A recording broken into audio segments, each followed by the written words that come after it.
একটি আমল আছে ভাই, যে আমলটা এত বিশাল আমল, এত বিশাল আমল যে কয়েক মিনিটে আপনি হাজার হাজার বছরের রোজা রাখা, নফল সিয়াম পালন করা, হাজার হাজার বছর নফল সালাত পড়া, নফল নামাজ পড়া সওয়াব কয়েক মিনিট আপনি অর্জন করতে পারেন। বলবো পদ্ধতিটা? সুবহানাল্লাহ। নবী সাল্লাল্লাহু আলাইহি ওয়াসাল্লাম বলেন, মান গাসসালা ইয়াউমাল জুমআতি ওয়াগতাসাল ওয়া বাক্কারা ওয়াবতাকার ওয়া মাশা ওয়া লাম ইয়ারকাব ওয়া দানা মিনাল ইমামি ফাসতামা ওয়া লাম ইয়ালহু। যে ব্যক্তি 5টা কাজ করবে জুমার দিন, শুক্রবার দিনে যে ব্যক্তি কয়টা কাজ করবে? 5টা কাজ। আসলে কাজ একটা, 5টা শর্ত পূরণ করে একটি কাজ করবে, সে ব্যক্তির জন্য আল্লাহ সুবহানাহু ওয়া তাআলা কি রাখছেন বিনিময়? ফালাহু কানা লাহু আজ আমালু সানাতিন, তার জন্য 1 বছর আমল করার সওয়াব আল্লাহ তাআলা। ফাল কানা লাহু বিকুল্লি খতওয়াত, প্রতি পদে প্রতি কদমে 1 বছরের আমলের সওয়াব। 1 বছরের কি আমলের সওয়াব সেটাও হাদিসে বলা হয়েছে। সিয়ামুহা ওয়া কিয়ামুহা, 1 বছর নফল সিয়াম রাখলে, 1 বছর নফল নামাজ পড়লে যে সওয়াব হবে, 1 বছর 365টা নফল রোজা, 1 বছর 365 রাখাও যায় না, এই 1 বছর নফল রোজা এবং 1 বছর নফল নামাজের সওয়াব পাওয়া যাবে প্রতি কদমে।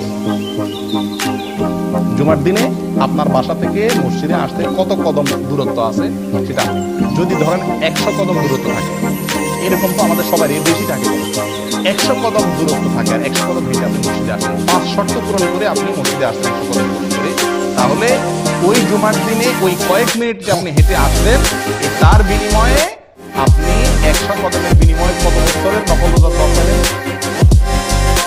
100 কদমের বিনিময়ে 100 বছর, 100 বছর নফল রোজা, 100 বছর নফল সালাতের সওয়াব পাবেন ওই কয়েক মিনিট। একটু চিন্তা করে দেখেন, 1 জুমা যদি এরকম হয়, 4 জুমা মাসে, 5 জুমা মাসে হয়, তাহলে আপনি 1000 বছরের আমলের সওয়াব তো শুধুমাত্র 1 মাসে আপনি কামাই করতে পারবেন, এভাবে সারা জীবন। চিন্তা করে দেখেন কত বিপুল আমল করা সম্ভব এই একটি আমলের প্রতি লক্ষ্য করতে পারে। আমলটা কি? জুমার দিনে গোসল করা সুন্দর করে, আগে মসজিদে আসা, আগে উঠা এবং মসজিদে আগে আসা। 3 নম্বর হলো পায়ে হেঁটে মসজিদে যাওয়া, গাড়িতে বা বাহনে না চড়া, একান্ত অসুবিধা না থাকলে পায়ে হেঁটে যাওয়া। 4 নম্বর হলো ইমামের কাছাকাছি চলে যাওয়া, দূরে না বসা, সামনাসামনি বসা, কাছাকাছি বসা। 5 নম্বর হলো মনোযোগ দিয়ে খুতবা শোনা, কোনো অনর্থক কথাবার্তা না বলা। কয়টা শর্ত? 5টা শর্ত। গোসল করা, আগে আসা, পায়ে হেঁটে আসা, ইমামের কাছাকাছি বসা, মনোযোগ দিয়ে খুতবা শোনা, কোনো কথাবার্তা না বলা। এই 5 শর্ত যদি পূরণ করে কি আসে, তাহলে প্রতি কদমের বিনিময়ে 1 বছরের নফল সালাত, নফল সিয়ামের সওয়াব পাওয়া যাবে। প্রিয় ভাইরা, মুহাদ্দিসিন ইকরামরা বলেন, হাদিস বিশারদ অনেক উলামা ইকরাম বলেন, যত হাদিস আসছে সওয়াবের কথা, এটাতে এই সওয়াব, এটাতে অনেক হাদিস আসছে না, শত শত হাজার হাজার হাদিস বর্ণিত হয়েছে। এই হাজার হাজার হাদিসের ভিতরে একটি হাদিসে পাওয়া যায় না এত অতিরিক্ত বিপুল পরিমাণ সওয়াব সংগ্রহের সুযোগ আছে যেটা এই হাদিসের মধ্যে আছে। আমি বুঝাতে পারছি কত বিশাল সুযোগ বলেন? আফসোসের বিষয়, শুক্রবারে আমাদের ডিউটি নাই, এই জন্য আমরা অনেকে ঘুম থেকে উঠি বরং আরো দেরিতে, ফজর ওই দিন বরং পড়াই হয় না মসজিদে অনেকের।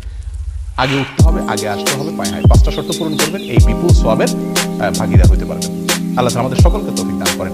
এই জন্য সাঈদ ইবনে মুসাইয়্যিব বিখ্যাত তাবেঈ, উনি বলেন, আমার কাছে নফল হজ করার চাইতে বেশি উত্তম শুক্রবারে আমল, এত বিপুল সওয়াব সংগ্রহ করা। কথা বুঝে আসছে? এই জন্য এই শুক্রবারের এই আমলটা খুব বেশি যত্নের সাথে করার চেষ্টা করি। আল্লাহ তাআলা সকলকে তৌফিক দান করেন। জাযাকুমুল্লাহ খাইর।